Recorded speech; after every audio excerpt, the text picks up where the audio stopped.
Everybody's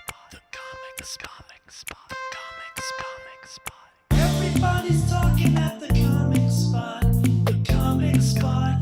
The comic spot. Everybody's talking at the comic spot. The comic spot. And I want to welcome you all to Facebook Live on Comic Spot, where this veteran of the military gets to vet out veterans of comedy.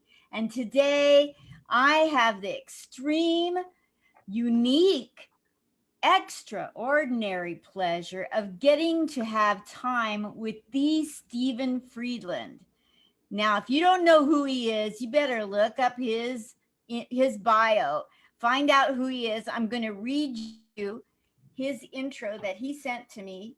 And I know I sound like a robot right now because I'm more from the right side of my brain and I'm using my left right now. So just go with me, folks. I'm going to go over here and I'm going to pull up what he sent to me. Stephen Friedland, I want to tell you, thank you for your time. Time is money. We got to get you back out there making money. So let me read. Yes. You look like you want to talk. I didn't know that there was a budget to this show. I'm going to read you his intro because he's hilarious. You got to do your chair thing.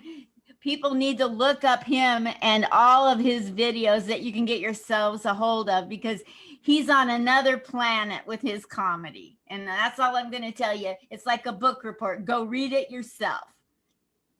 And now we have Stephen Friedland, whose musical genius has appeared as recording artist brute force on Columbia Records, BT Puppy Records, Warner Brothers, Sony, bar none, Revola Records, which is probably Revola Records. But Revola. Thank you. But people will always remember him for his legendary song, King of Pho, I believe, King of Pho on the Beatles Apple, yeah, sure. Beatles Apple Records. Yeah.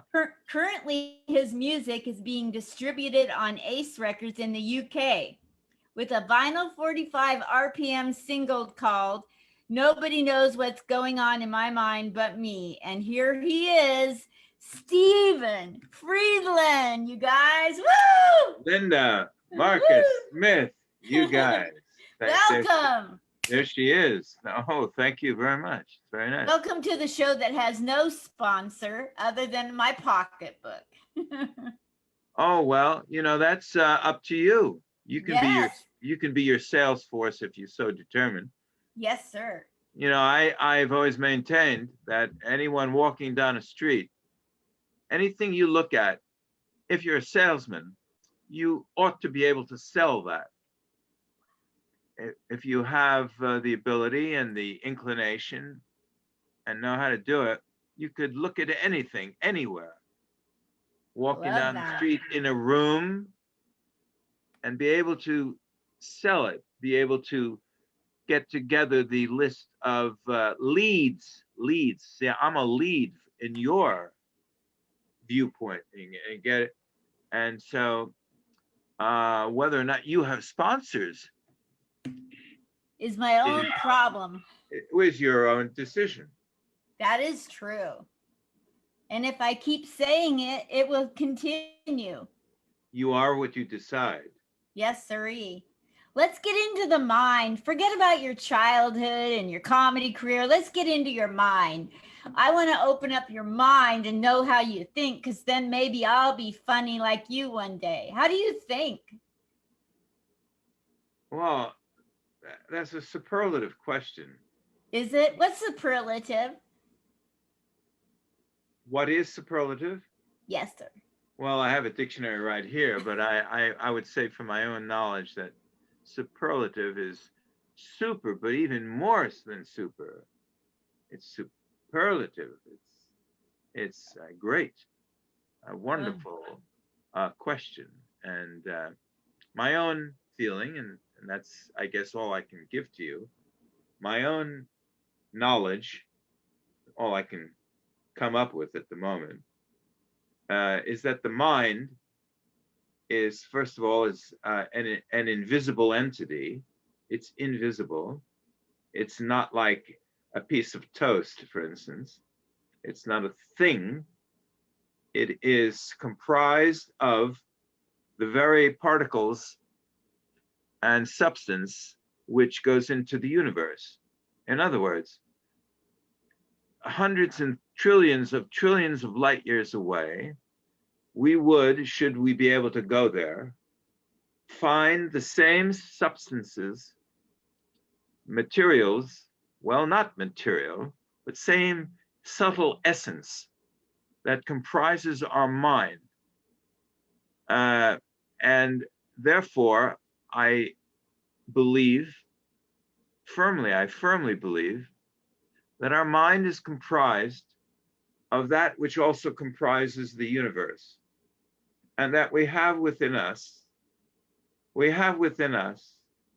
the very substance of that which is trillions of light years away, as well as the monitor in front of your charming face. Got it. And the mind on a more mundane level, then also comprises the conception from your mother and father into your birth, into your years of rearing, your toddler years, your schooling, the good, the bad, the ugly, you know. In there is the mind. And so we have the ability, hopefully we have the ability to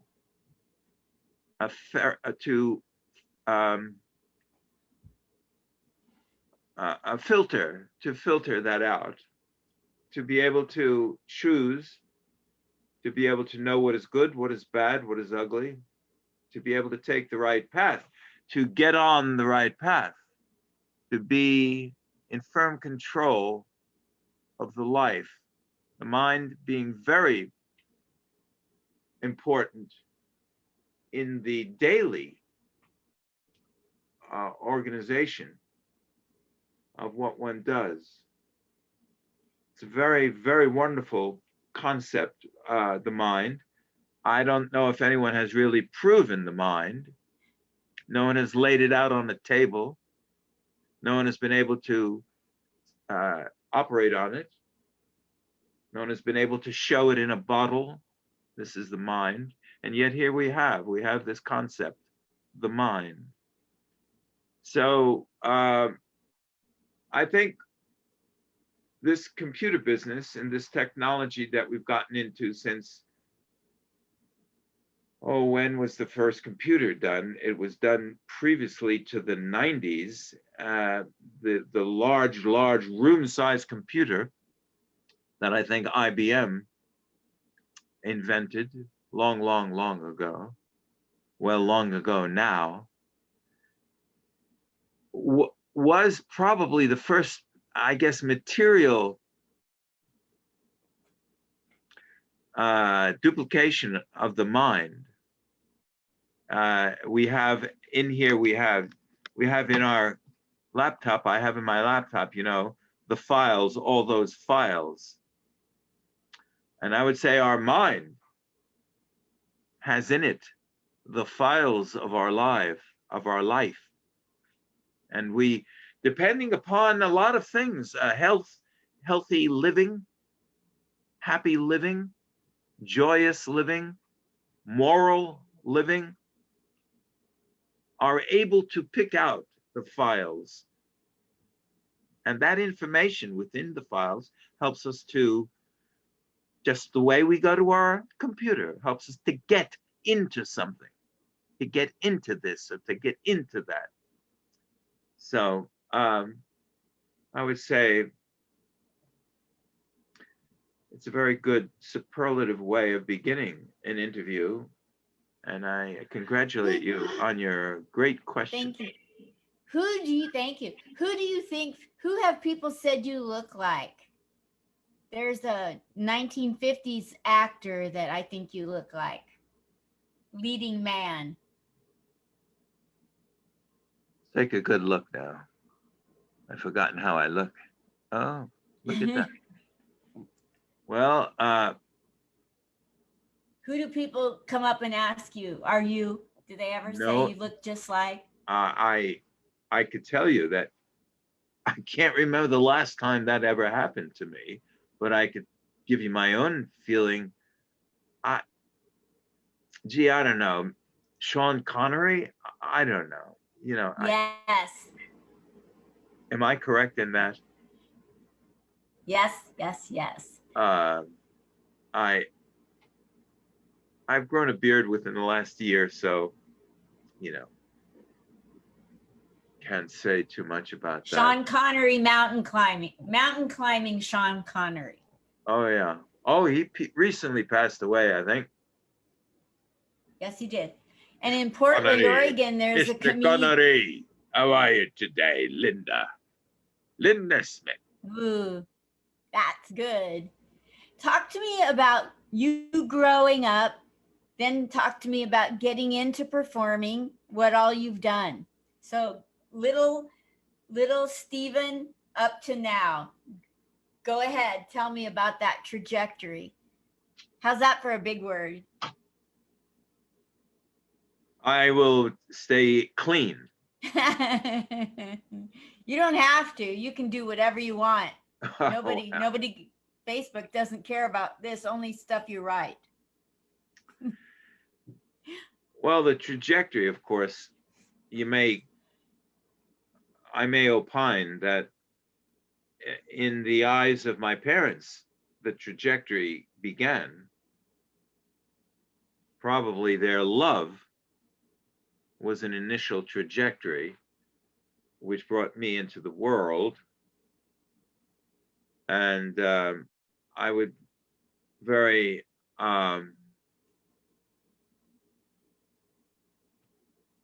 gratefully say that I was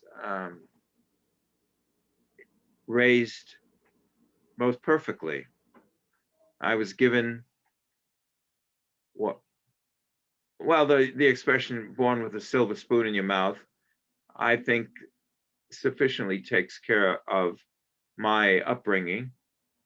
I came into the world in 1940, and so the World War, I knew nothing about the World War for those years. I mean, when I was able to know, in other words, my first reality about the war was to discover, or not even, I didn't even know, but in other words, I'm saying what I'm really saying, which reflects back to your question about the mind.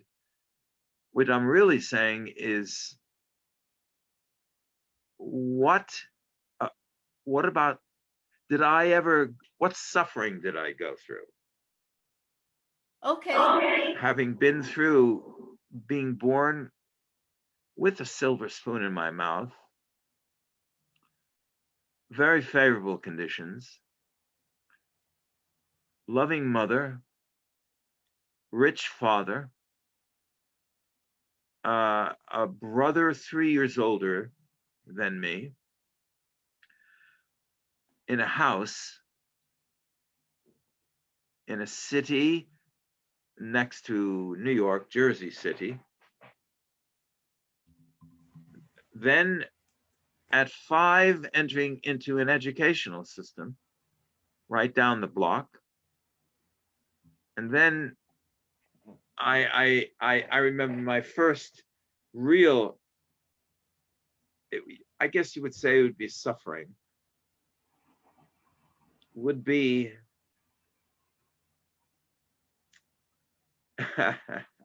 probably would be falling downstairs and cutting my knee. But then on a more social scale, complaining that that my brother was going to another school, and I would not go to that school. So I just blew a fuse, and I insisted that I go to the same private private school. Wow. So my parents put me in the same school as my brother David.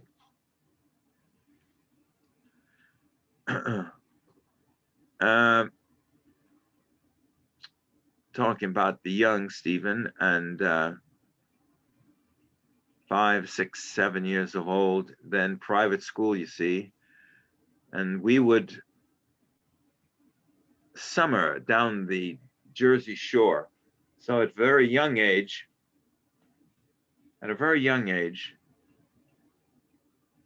I got a taste of the sea, Wow. the salt, the water, under the water, fish,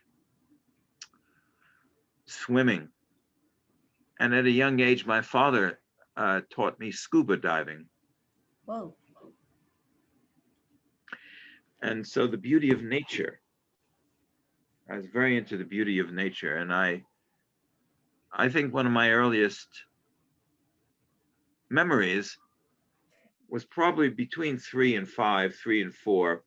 I was called Jungle Jim. I had blonde hair, blonde curly hair. And I would climb on one of these contraptions that was made of pipe. So you could climb on it, climb up to the top, climb inside of it. It was called a jungle gym. So someone once called me that. I remember doing that. It's probably one of my earliest memories. And there we go with 4, 5, 6, 7, and 8. I would say that between 8 and 10, I would think between 8 and 10, I think real suffering came into my life as a young man abused me sexually. Got you. I would say that was a horrid moment to live through. Yes. Though I didn't really know it, having had to change because of it. Yes. The trunk of the tree bends in the sun. The flower bends toward the sun. So, briefly having said that, moving on to my teen years, then we migrated down the shore, but moving on, but also saying that I would say that an asocial point of life, an asocial approach to life, Mhm.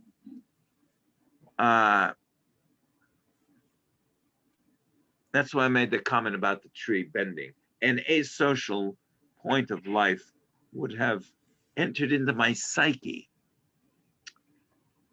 into my mind. It doesn't exist. Well, Sorry. For this interview, I shouldn't have said that. no, you I was say being whatever you want. This is your show. I was being silly because we established that nobody's known that it exists. So I was doing a callback for you, but I interrupted your flow. No, it takes two to tango. You just say whatever you have to or want to. So let's get back to you. I feel like I am interviewing a legend and a star, and you're so interesting to interview. Well, thank you. You had asked a question about the young Stephen, and I was carrying on. I went Yes. through the upbringing. I went through Mhm. some of the suffering, probably one of the main sufferings in my life. But you know, Yes. the Buddha, Buddha came into our life, and brought up this point of suffering. and noted that it is a main fulcrum. It is a vector, a main vector in our lives, which everyone meets up with. It doesn't have to be a painful thing, but I think once you dwell or go into the life of anyone, you'll find that there is this vector, this fulcrum upon people, which people would swing back and forth. So me and my family moved down to the Jersey Shore. And it was really fortunate. My father being very successful. I mean, talk about an amazing person. Here's someone who came to this country and settled into New York City in the year 1910. And by the time he was born in 1900. And by the time the 30s came along, he had been elected an assemblyman in the New Jersey Assembly. What? An elected official.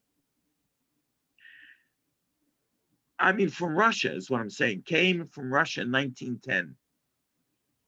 Talk about the drive or the success capability of people. So Okay. did Ellis Island change the name? Oh no, I think he kept Friedland. And that's Russian? Well, I remember once looking on a map and seeing the word Friedland, and also in Germany there are 2 towns named Friedland, I guess. But he he came from Russia. Mm-hmm. Hold it. Holding it.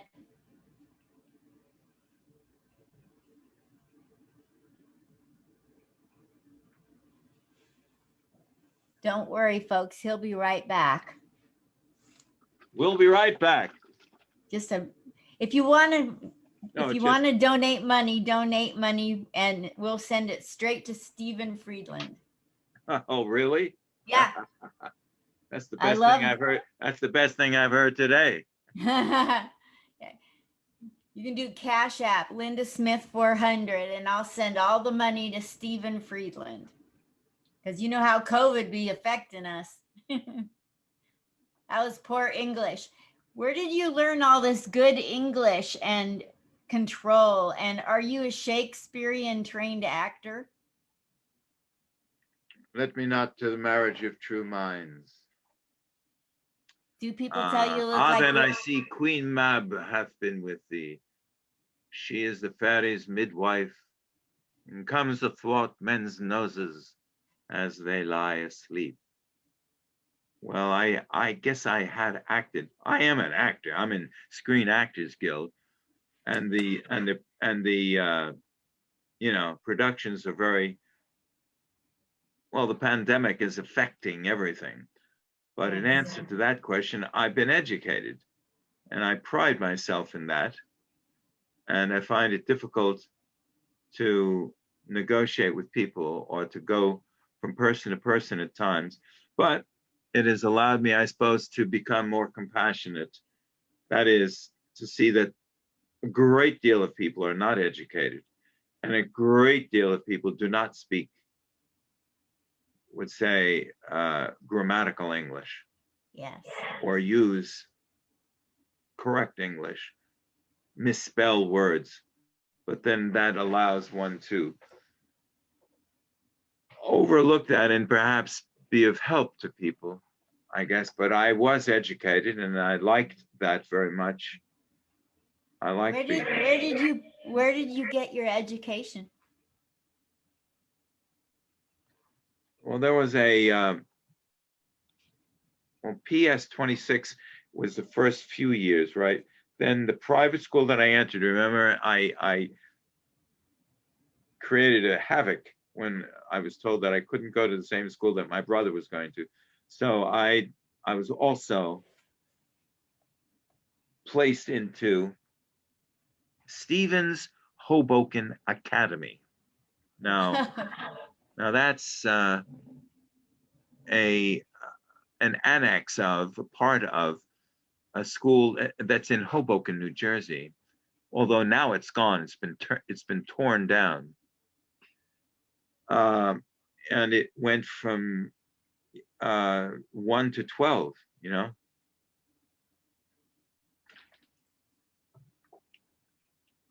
and I went there from 3 through 10.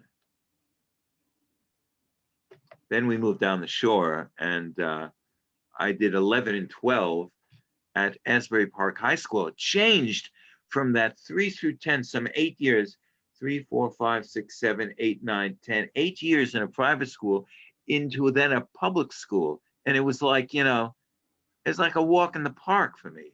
Wow. It was like, you know, what is this? And it was a lot of fun. And of course, I was still being brought up very, very well. And I was still reacting to my early childhood suffering. Now, that doesn't, however, mean that I wasn't learning. I was learning. I made friends.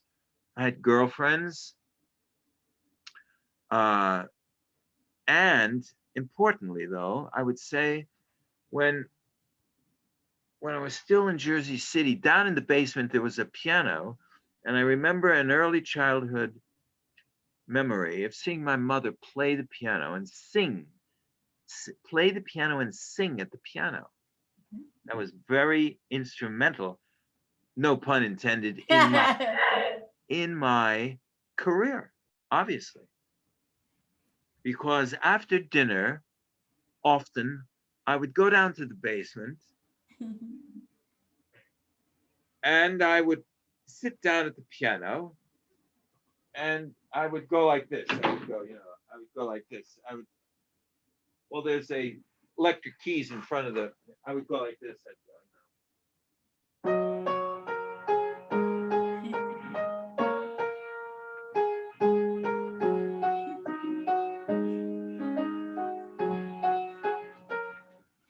on the black keys, I would play. Wow.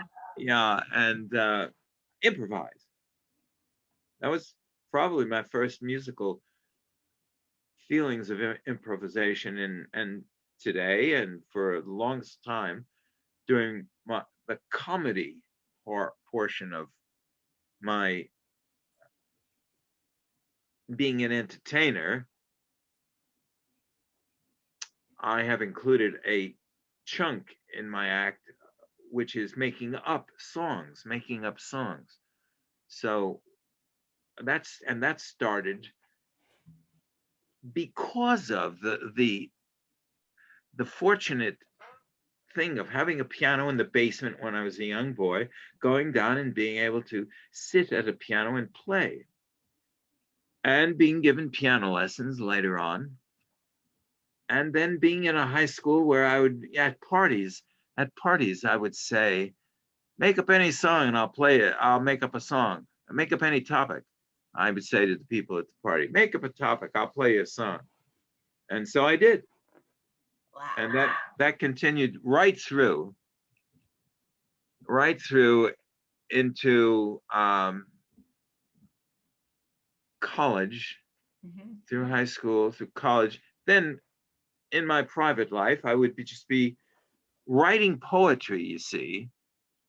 I'd be writing poetry just as a different person, sitting down at my desk,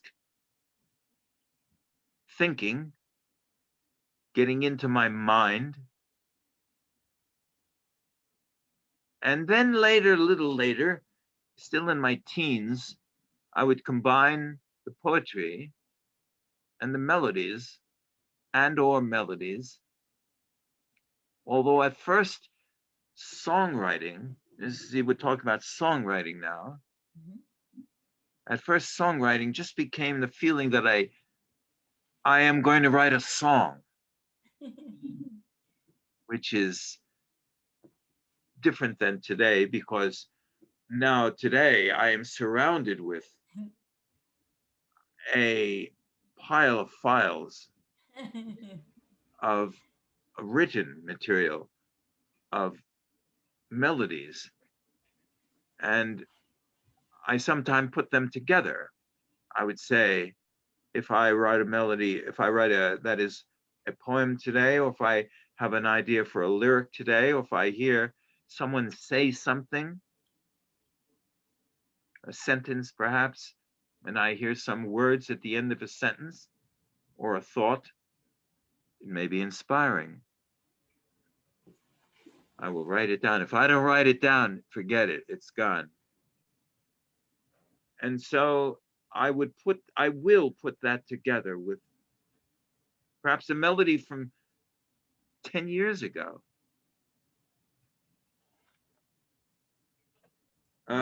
What's your favorite song, and what's your favorite acting that you've done with your SAG credits? I have credits for SAGing, but you have SAG credits. So let's get to your SAG credits. They're much more fun than mine.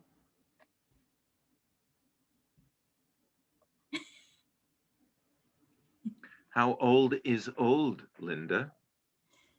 Well, it's kind of like the mind, isn't it? Considering that we are comprised, as we began this interview, considering that we are comprised with the molecules, the particles from trillions of light years away, and those particles which are deep down in the sea, the very same things. We are ageless. So that if a wrinkle appears here or there, well, there are ways that we can combat that, of course. Yet, like finding a sponsor if you want to. Or a good plastic surgeon. Yes. Or a good skin cream, who knows? But my point is, I've looked at wrinkles in my face. What's your option, you know? The transit then from young years through high school led to college. I was absolutely a very precocious child. So at 16, I found myself in the first year of college. Wow. Doogie Howser.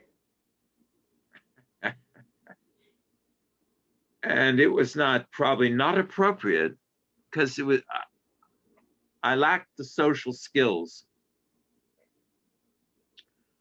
And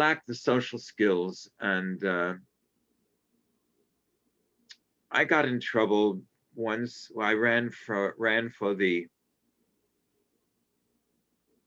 I guess I was mimicking what my father's success. I wanted to be like him, I suppose. So I ran for the student council of the college that I went to. What I did was I bought this spray at a store, this spray that goes on Christmas trees, but it was comprised, you see, of this synthetic plastic material, right? This red spray, and I went and I sprayed my name on the columns of dormitories. The only thing about it is that it soaked into the marble, because the column was marble. And guess what? By printing my name Friedland on the column, that was a good clue. For the dean of students to come to my room and to scold me in no uncertain terms. That's right. And I was truly caught. I was the word is busted for sure. So I had to clean that up, and I guess I did. I think I got some cleanser, and I went there and I cleaned it up. There's nothing wrong about being clean. Must have taken a lot of elbow grease to. I hear marble. You can't get a stain out of marble. It's marvelous. That's one of your favorite areas of comedy is the pun. I Yes. understand. I understand. Marble. Yeah. I guess. At the White House, somebody was shot in there. I don't remember who it was, in the cabinet room or the Senate or whatever, some room. Somebody was shot, and there's blood on the steps inside the White House, and they can't get it out. And there's marble. Today? Yes, up till this day, they cannot get the blood out of the marble floor.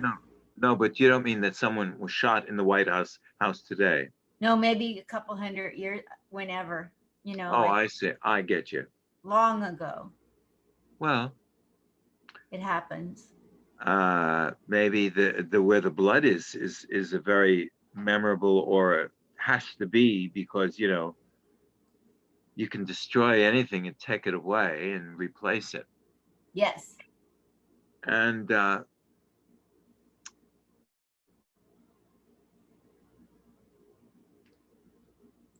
so we've gone through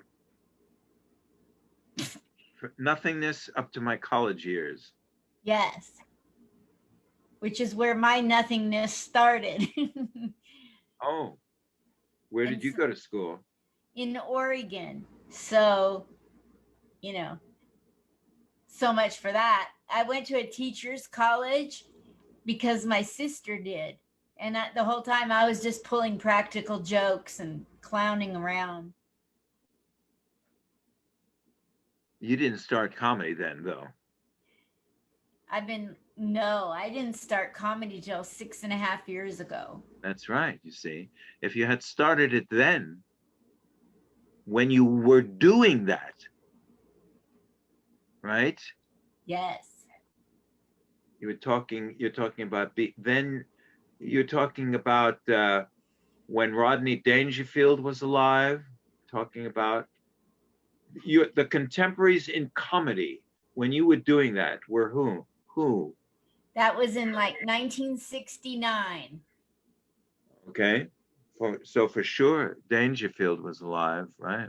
Yeah, Bob Hope. Lenny Bruce was still alive, 69, right? I never have seen anything Lenny Bruce has done. So I think I need to do that, don't I?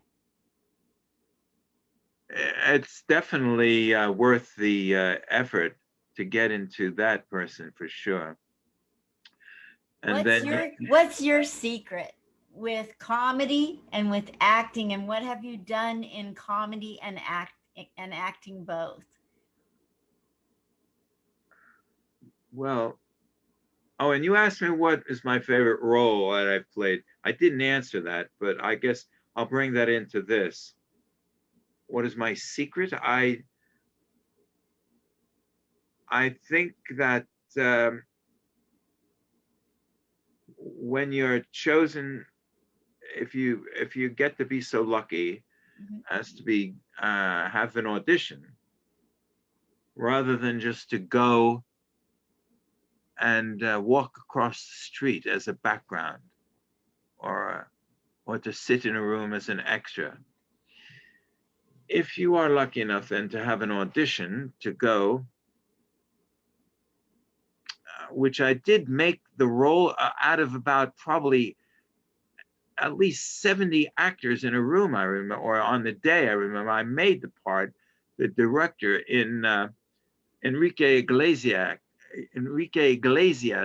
that's Jose Iglesias' son, and Nicky Jam. They made a video called El Perdón, forgiveness, and I got to play the director. So The secret, I had really no, well, I'll tell you what a secret was there. And I thought of doing this. I thought of doing it before the guy came up to me.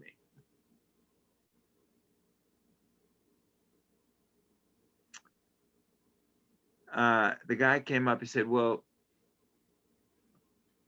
he had a general question for everybody, and everybody was, it was very intimidating because it was just, you know, a huge room and everybody was seated across the walls, you know, seated by the wall there, seated by the wall here, seated by the wall here. And the director, you see, rather well-known fellow, would come along to each person and ask them the same question. Well, what do you think about this? Something like that. And I said, look, I like very much what you did. Thanks a lot. I'll give you a call. We'll give you a call, you know, if we need you. That won me the part. Wow. I saw the guy's eyes glisten when I said that. You know, he went back, you know, because I played them. I played exactly what they were. They are, you know. You're told at these auditions, thank you very much. It was very good. If we need you, we'll give you a call. Yeah. I suppose that there are some that say, stop this. That's it. You're it. Probably there are, and there are people that know they have the role before the production begins, because they've been chosen, because they just got out of bed with the producer, or they're friends with the writer, or they've written it, or they're the producer of it, or they have, quote unquote, been discovered, you know, discovered by a talent agent, or any of the roles in film production. There is a person on Facebook now whom I would pester with my stuff that, well, well, no, I won't do that. It'll be too much. But on my wall, there's a list, and right now there's 18 numbers on it. And after each number is some words, and those words are projects. So I would pester this guy, who was a total professional, is a total professional in the cinema, in making films. But I don't do that. I won't do that. Because I'll just send what I'm doing. I'm sending what I'm doing. I won't say, like, if I said to you, hey, Linda, you know, I bet you know some talent directors out there in Vegas, huh? You want to turn me on to some talent directors? I'm not gonna lay myself on people. I do what I do, and I am what I am, which is, I'm going to read you this. My philosophy is, it's none of my business what people say of me and think of me. I am what I am. I do what I do. And here comes the tough part. I expect nothing and accept everything. And it makes life much easier. Wow, that's beautiful. Now, yeah, you know who wrote that? Whose face is right next to that? Maya Angelou? Anthony Hopkins. Wow. Anthony Hopkins. Just superlative, great actor. And so I had that experience, and that, I would say, it's one of the favorite roles I did being a director. Because I got to sit next with and play with a very, very, very young, pretty woman.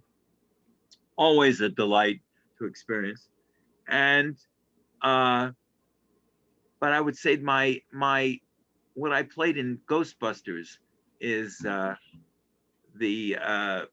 Hare Krishna person at the end of the film that was dancing on top, that was dancing on what looked like a car, although that was a way that they made it look. That, and it was a three-quarter screen shot. So it was, and it's very retentive because people say, "Oh, that's you." You know, you could tell them, remember that guy in the crowd scene when the Marshmallow Man came down?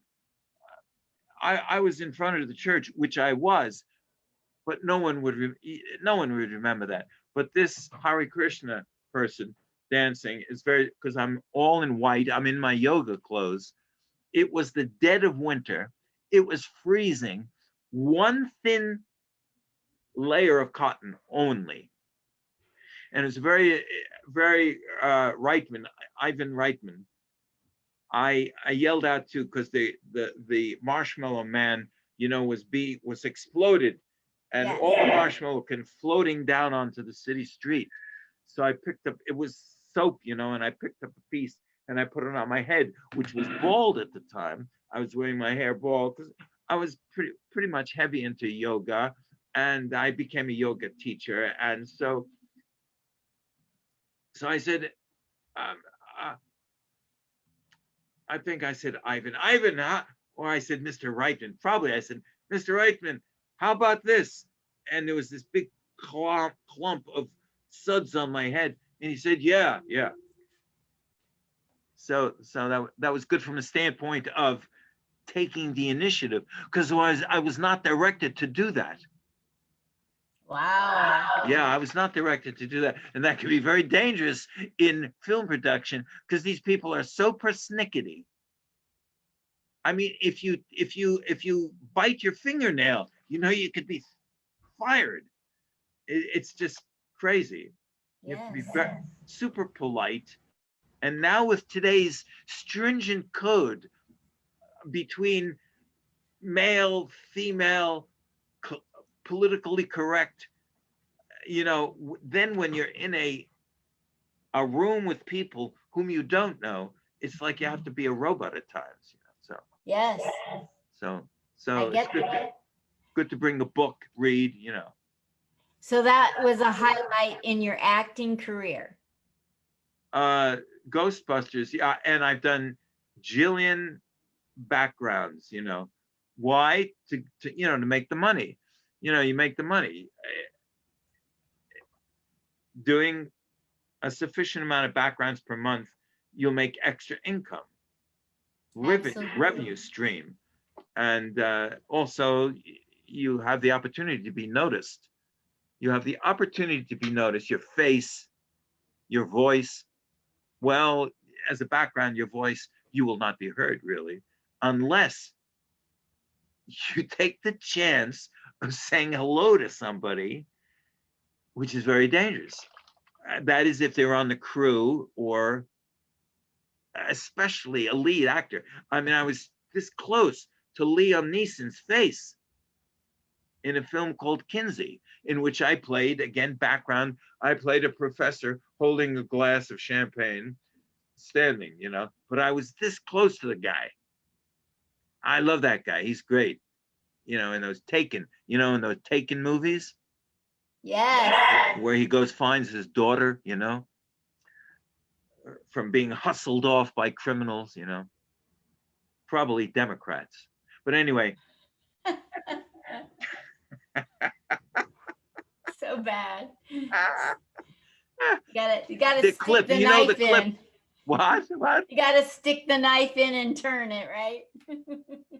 Well, do you know the clip of it's Bob Hope, in a movie where he's standing with a guy in a hut, and he's saying, and he's with it's one of these on the road films, and the leading lady is Linda somebody. She's there, and then this other person is there, and he asked the guy, they say that there are zombies here because they were on an island somewhere, you know. They say there are zombies here. And the guy goes, yes, there are people that wake up from the dead and walk as if they don't know where they are or they have any consciousness. And and Bob Hope says, you mean like Democrats? And it was, no, that was back in the 50s or early 50s, that was. Wow. Yeah, right. Will you please tell me about the things you have accomplished in your comedy life? Oh, yeah, you did ask me that. Please.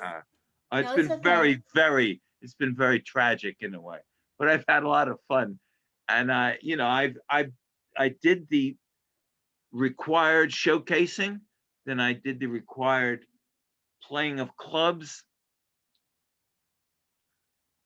And I would say there are comedians who have definitely, you know,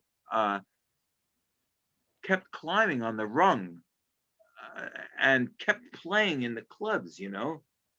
And I, at a moment, at one particular moment, it was in 1980 that I decided you've got to create an act. You've got to create an act. I had all this stuff that I had accomplished. I had some funny songs. Now, 1980 was like 13 years after I had my first album on Columbia, and I had been in the Tokens. Figure this out. I've been in the Tokens. Lion Sleeps Tonight. And I had my Apple record. And I had an album also on BT Puppy Records, the Tokens firm. A very, very beautiful extemporaneous album. It's called Extemporaneous. Now, with 13 years later, because I had started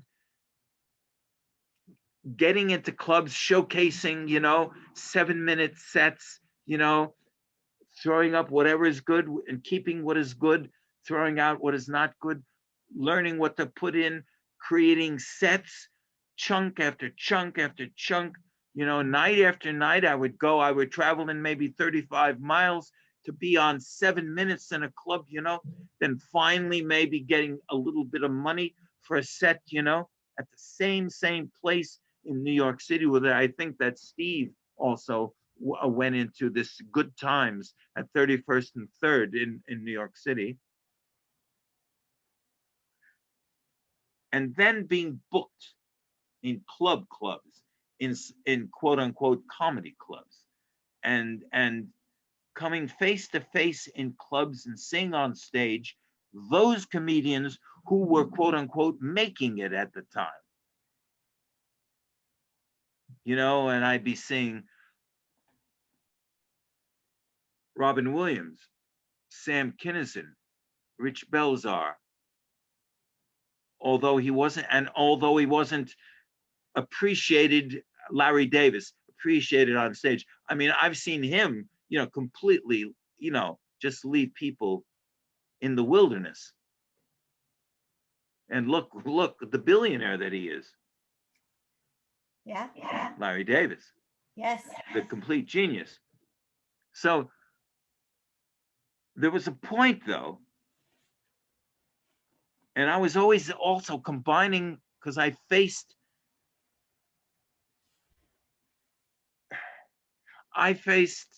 difficulty in that I was not a straight stand-up, and I've never been a straight stand-up.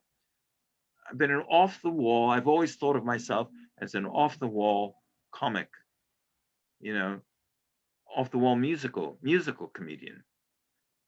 And being putting songs and having to weave in to an act funny songs. And then being thrown out of clubs because I would do King of Pho. Because at the time it was outrageous to people's minds that there was a land called Fa, and in this land there was a king, and everybody called him the Fa King.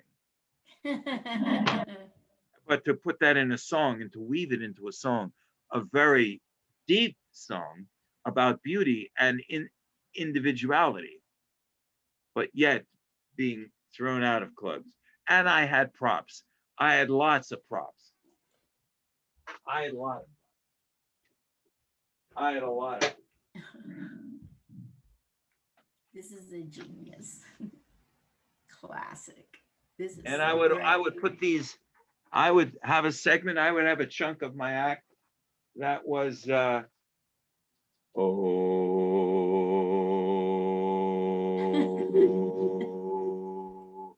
Well, we'll be coming into port any day now.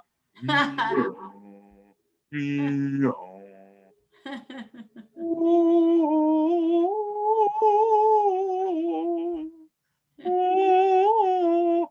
I think we'll go a little discus now. How you feeling, honey? Stop it. Oh, you probably that looks. See, wait a minute. Coming to you. Is this OU or is this OU? That's University of Oregon. This is And OU. the other way is Oregon Oh, that's State. University of Oregon. Very good. Yeah. Oregon OU, State. yeah. Hey, two dicks. You know, I'll put it down. By. And then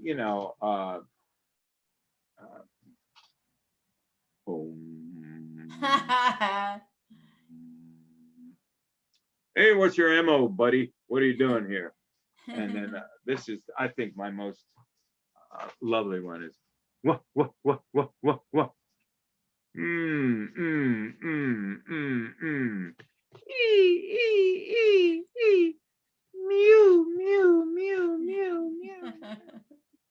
And I don't. It's a whole bunch of cardboard letters and contraptions.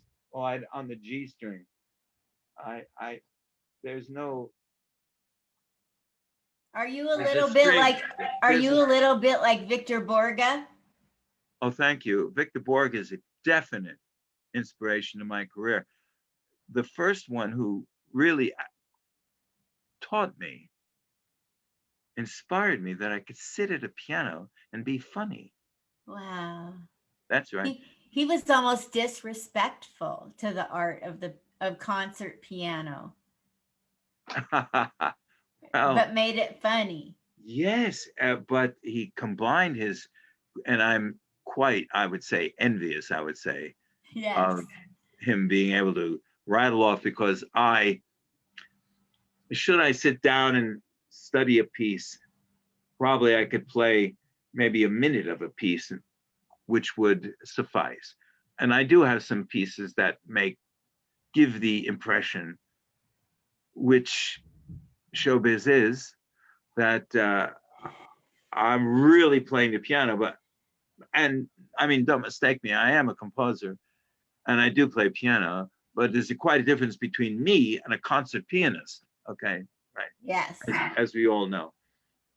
And so, but Victor Borge was just amazing. And his sense of humor was unbelievable. He was a very, very funny guy.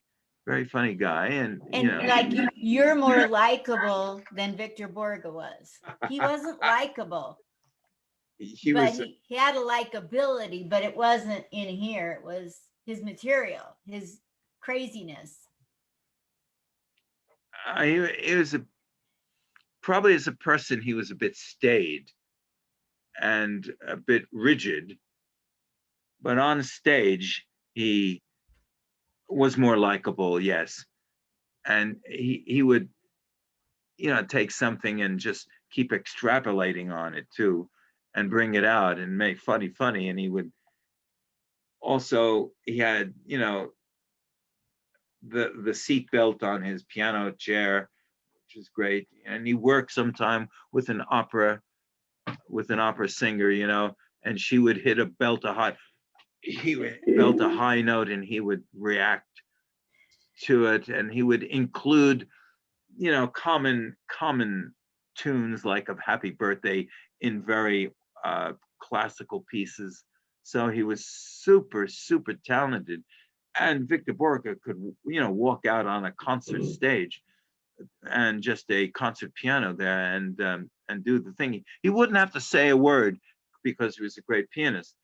And he he was a great inspiration to me, Victor Borge. And to this very day, I'm inspired by him. And then Tom Lehrer, of course. Tom Lehrer had a great inspiration to me about being able to write a very ornate and intelligent songs. And what I call category songs. I mean, if you have a whole category of things and you link them together with an idea, Tom Lehrer was very wonderful that way. The folk singer by the name of the big chubby guy, what's his name? There's a. I've been inspired by different people, for sure, who would show me that music can be funny. Music can be funny. There have been songs along the way that have helped show me that. The plastic chair. Where did you get the inspiration for that classic? Thank you for calling it Vinyl. The vinyl. My bad.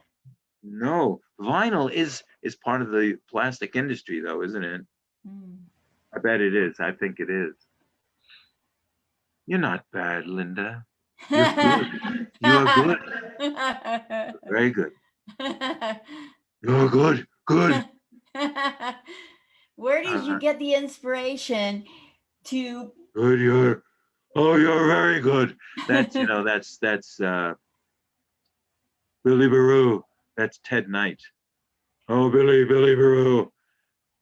And let's go back just a moment here. Another inspiration, acting-wise, is when I'm at Stevens Academy, and I'm maybe 6, 7 years old, and I'm standing on Fifth Street in Hoboken, and I'm watching this lady shrug her shoulders. No, I'm watching across the street in a park. Was it Ayn Rand? At last, she was shrugging. No. Okay. Sorry. Shoulders shrugged.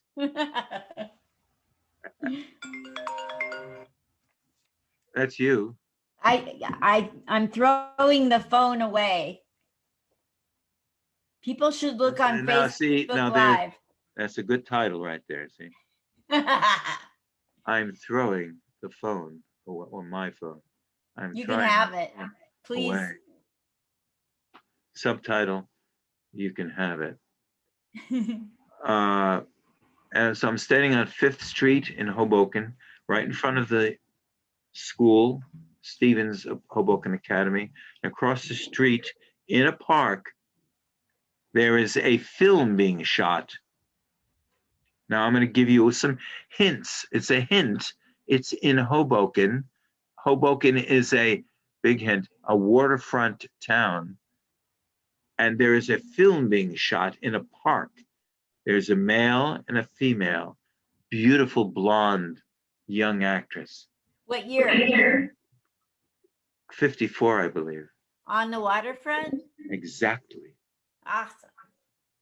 And I'm watching this scene between Marlon Brando and Eva Marie Saint. Just unbelievable, the scene in the park. They splice it into another scene, which makes it look like it's right near the river, but it wasn't that way, really. But anyway. Wow. But there's a big thing with my career here. No, you don't understand. I could have been somebody. Very big for Stephen Friedland Brute Force, especially at the I could have been somebody, especially with the censorship of my Apple record, which is in the book. What question did you just ask me? I'm sorry. Go ahead. I got lost in what the question was myself. But We I think we're going after where your comedy, how your comedy took off. I thought that's right. I went into private school. I went into the scene between Marlon Brando and Eva Marie Saint, and that reminded me very much of a, you know, of the I Could Have Been Somebody, his speech with Rod Steiger in the car.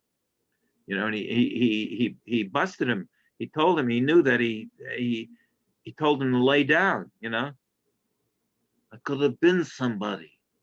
I could have been a champion. I could have been a champion. You know, it's like I'm 28 and my music on Apple Records, sine qua non, the paradigm of the rock industry. I am on this label. The song happened to be very controversial. And the distributor in the United States, Capitol Records, doesn't get better. chose not to distribute. What? Oh, that's what I'm leading up to. Yeah. And the letter from this fellow, I won't even dignify by giving his name. But if you want to learn, ladies and gentlemen, you can buy the book, The Roof, ROOF, The Roof, by Ken Mansfield, which is a book about the last concert of the Beatles on the roof of 3 Seville Square, Seville Row, 3 Seville Row, their last concert. And in that book, Ken Mansfield, who was a liaison between Apple and Capitol, tells the story of John Lennon and Yoko Ono sitting in the office with him, and him having to tell them that they can't distribute this record because Capitol wouldn't do it. But the letter from the president of Capitol Records, I mean, I was censored by the best of people. Wow. The president of Capitol, who subsequently became the president of this big organization in the recording industry of America, became the president of the leading recording industry in America. He wrote a letter specifically saying they would not distribute my record, King of Pho. It was a prime example of censorship. Yes. Had I known so at the time, you know, within a year of that, I found out about that around 30 years later, about the personnel, about that conversation between Mansfield and Lennon and Yoko Ono. I didn't know for about 3 decades. Had I known about it for about 2 years subsequent, I would have had the right in the courts of law to bring up a slander suit, because I was slandered. It was not the song, it was me. I wrote that song. It was my art and my craft that was being taken. It was being taken from the height of the music industry. Comedy also, comedy. This is comedy, this song. I could have been somebody. I could have been propelled into leading clubs, leading concerts, had the song been distributed in a moral, above the table way, but it was shoved underneath. And I was absolutely pushed off the cliff of fame. Yes, I was 28 years old. That's right. So I had to catch up with all this. I had to catch up with all this, plus all of the other hazarai that was going on in my life.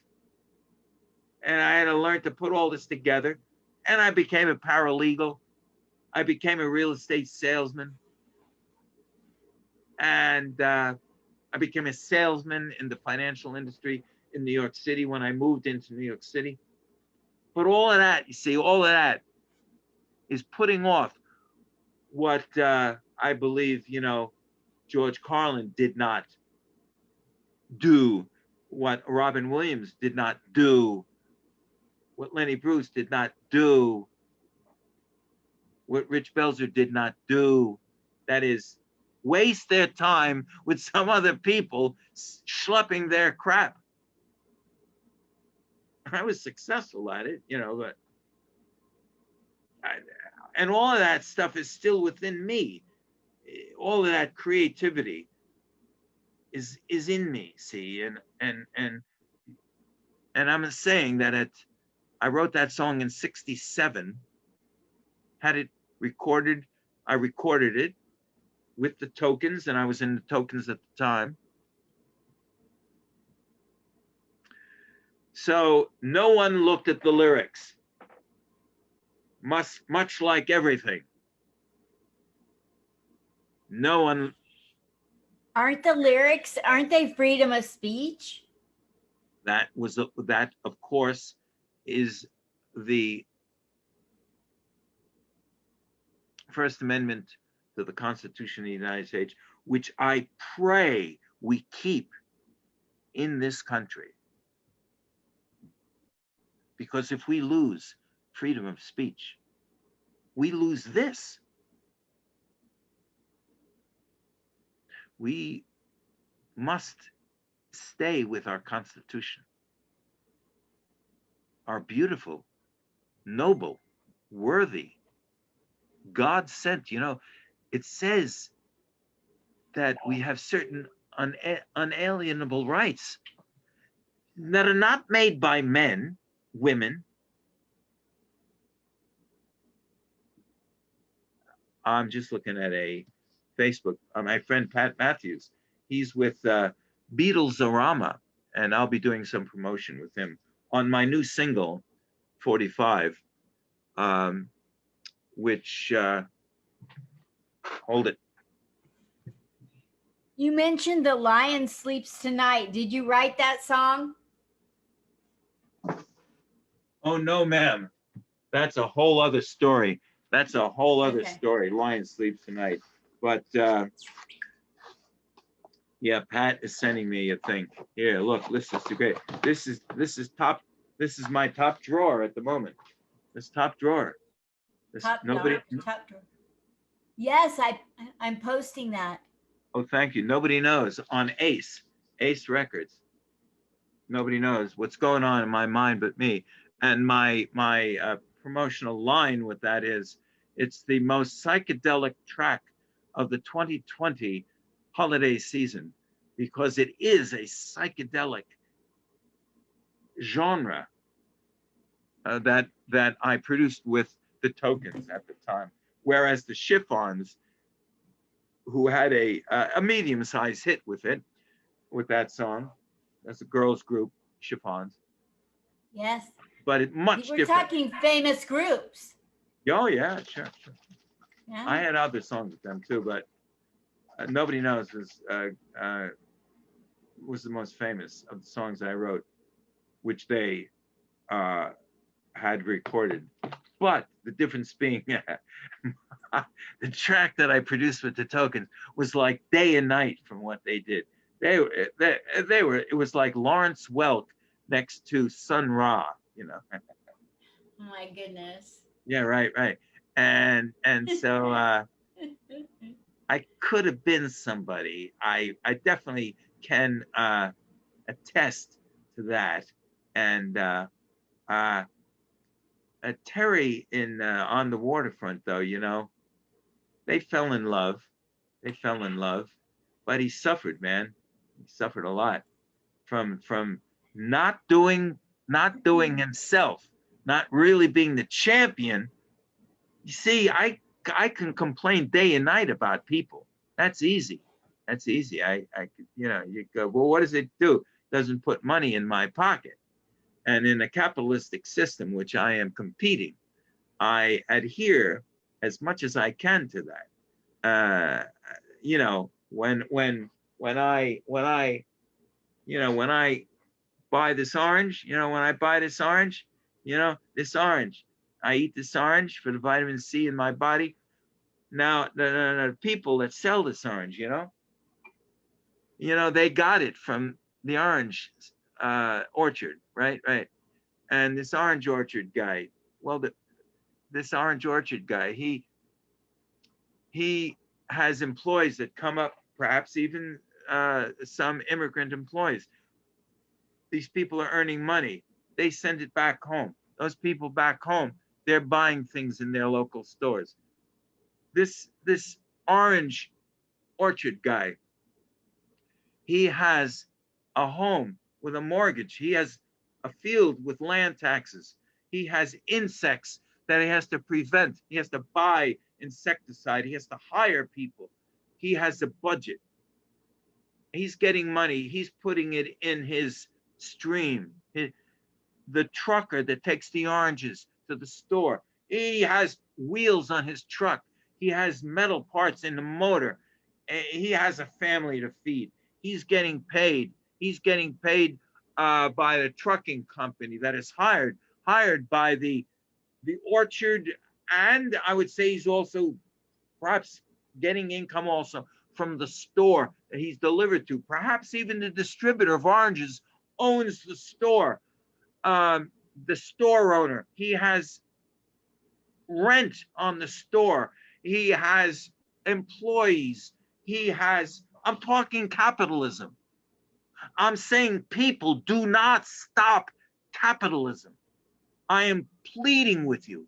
Do not stop this marvelous system of interaction between people that allows the gears of the economy to keep going, that allows mothers to exist, that allows fathers to exist, that allows children, that allows education, that allows your country to keep going.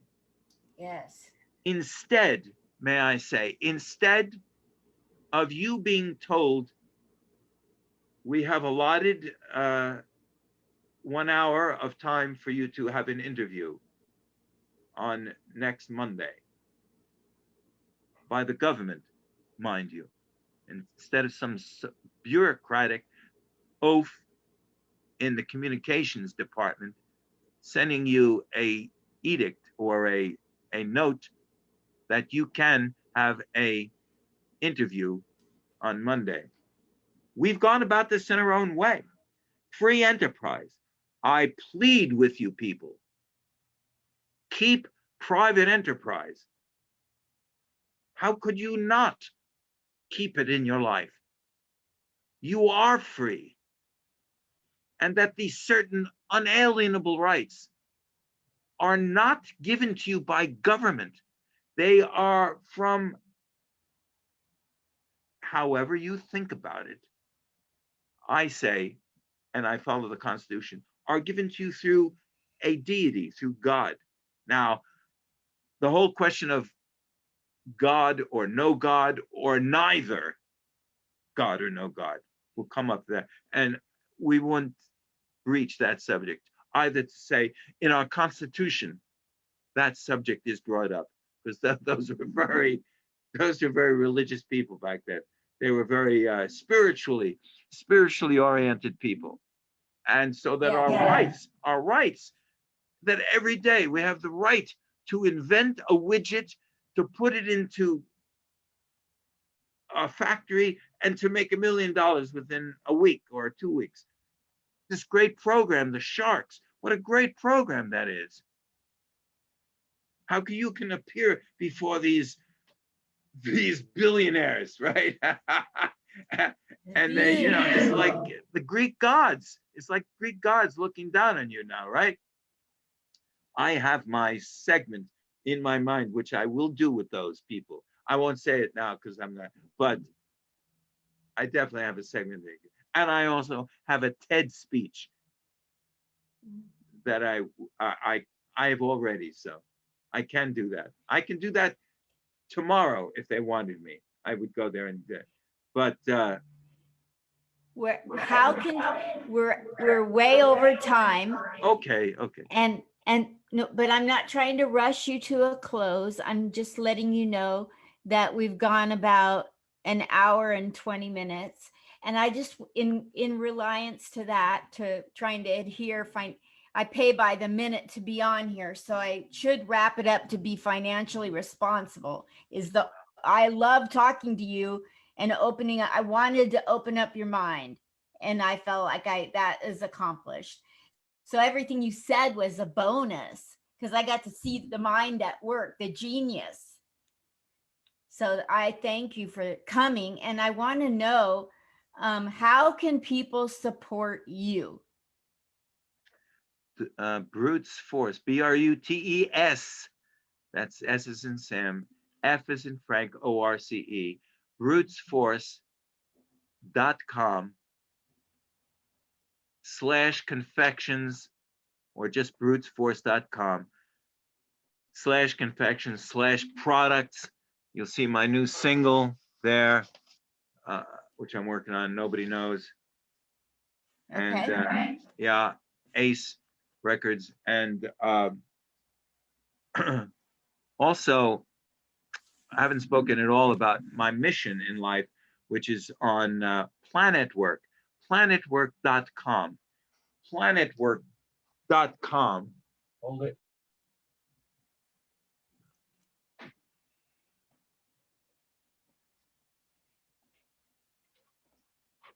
All right. Is that another whole thing? Planetwork.com is my pledge of allegiance to the planet. I love it. Pledge of allegiance to the planet. Planetwork.com. You can get this pledge to the planet, which simply just says what is already the case.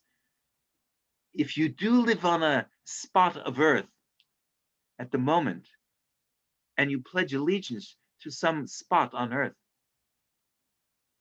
Africa, Greenland, Uganda, United States, Australia, whatever, Switzerland, if you do pledge allegiance to a country, you might as well take advantage of the fact that you are also pledging allegiance to the earth, of which every country is a part. And this pledge of allegiance pledges allegiance. I pledge allegiance to my planet and to the universe all around and within me, one spirit indivisible with eternity for all, you see. So it covers more than just real estate. And I'm not interested in changing anybody's borderlines. I'm not, you could have your borderlines. I'm just interested to raising the consciousness of humanity, if I may be so bold, to realize that they are pledging allegiance to a planet. And I have constructed a poster and a pledge, and that's a mission. That's a mission through Planetwork. Planetwork. I got it. Planetwork.com. .world. And .world. Planet World. Planetwork.world. WORLD. World. Yeah, that's the website. Yeah. It's nice. It Never works. heard of that. Yeah, it works together. Okay, so I won't chew up more of your money. Wrap it up for me. I want you to do the outro. I want you to say a wrap up for people who have watched or just pop in and hear the end. What would you like to say on your way out? You plugged a couple of things that people can do to promote you, but say something to people about you, what you want them to really have gotten out of this video. Okay, I've just done that, a twofold thing, you know, general and then specific. I Yes. think I have said most recently within the last few minutes, I want to raise consciousness in humanity. And I've done that pretty much through my music, through my songs. My heavy, funny genre. It can be funny, it can be heavy. And through my music, I've done that. And I have a single out now. Nobody knows what's going on in my mind but me, on Ace Records. And I'm a singer songwriter performer. That's what I do. I'm a singer songwriter performer. That's what I do. And I'm an actor too. I don't throw that away. I love acting in films. I have not gone out for stage work. Didn't even talk about that really. I did a lot of stage work through colleges, but no but about it, everybody. There's no but about it. Just straight ahead, be what you are. Just do what you do. Do what you do and stay happy. Take a hold, grab yourself by the bootstraps, walk in the mud. The going gets tough, the tough get going. Just grit. If it's grit, then grit. If it's smile, then smile. Be happy. And that we're going to get over this stuff. We're going through this pandemic. It's going to happen. Science will take us through. It will work. People will get better. Everyone will be fine again. And let's just pray that we have the honest portrayal of all the political things in the United States. Let's just pray that the honest portrayal will come forth and that we can benefit by it, and that your consciousness, let me say, your consciousness has in it so much more than running rampant in the streets and not having control of yourself. Stay in control. Your life is so precious. Your life is so precious. It's wonderful to be alive. It is wonderful to be alive.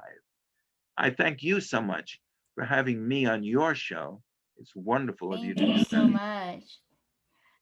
I know that the speaker is really loud on your end, so I apologize for talking and blowing your ears off. No, But that didn't happen. But it's been such, you'll see me over here. I hate looking way up here to look at you. It drives me nuts. So I look at the wrong spot and I smile because I'm enjoying everything that you're doing. You're taking your time with the words. I can tell from the way you speak that you're Shakespearean trained actor. I don't have to go read a bio. It comes out, and it's been a delight to watch you in action one-on-one. You have no idea the thrill. Oh, but one thing I would never forget, that I were Romeo and you, my Juliet. Ah, isn't that special? Thank you. Thank you so much, Stephen Friedland. You did it. You did the outro perfectly. I can't say anything else. That's awesome. Thank you for watching Comic Spot. I'll be posting this for Stephen Friedland, all the things you can do to help promote him and help him. Thank you so much. We'll talk to you later.